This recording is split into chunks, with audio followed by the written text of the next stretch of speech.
Everybody, what's up? And welcome back to the garden. We are out in the yard today. We're going to be picking another cut flower arrangement for our nice little mason jar that we're going to end up giving away to somebody.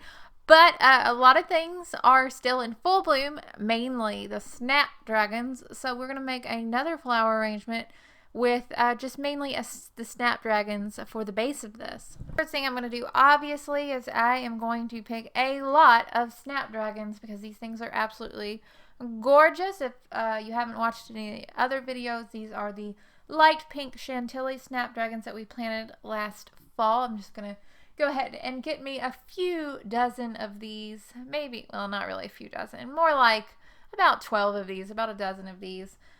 I've gotten my Snapdragons. I kind of need to figure out what colors I'm going to be going with. So I think I want to incorporate the sweet peas. Currently, I only have one variety of sweet pea in bloom. This is called April in Paris is this variety. They are insanely fragrant. These just started blooming, so I only have about 5 stems of these. But the stems are nice and long, perfect for a vase, which I'm really excited about. We're being really successful with the sweet peas this year, the ornamental sweet peas. So I'm going to go ahead and pick some of these. Once I have done that, I'm just going to start arranging my Snapdragons in my mason jar, just in kind of a crisscross pattern, trying to figure out what else I want to include. And of course, I think I'm going to go ahead and include some agrostemma as well in this one. I have the kind of purple lavender color in the April in Paris sweet peas. So I think this lavender purple color from the agrostemma is going to look absolutely gorgeous in this flower arrangement. So that's what I'm going to go with. I'm just going to arrange those in with the Snapdragons. I'm going to try to position the sweet peas around the bottom edge of that. Stems on these are long, but they're not extremely long. So I'm just going to have these kind of draped over the edge of the jar. To fill up space, what I ended up doing, going back into the garden and grabbing 3 stems of bells of Ireland.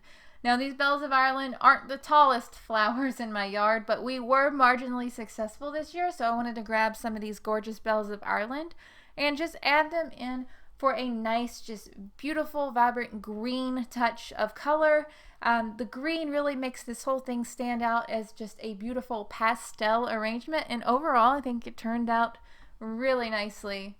That's really about it for this video. Hopefully it was helpful. As always, you can leave any questions or comments that you have down below. I'm always trying to answer those. Usually I get to them in about a week, sometimes longer depending upon how busy I am with work and the channel and everything. If you're new to the channel, be sure to subscribe. I'd absolutely love to have you. We are making new content all the time. Sometimes it's DIY projects, sometimes it's gardening, could be even soap making. You really never know quite what I'm going to upload. So if you like a little bit of a surprise, you might like this channel too. Always going to just keep on growing.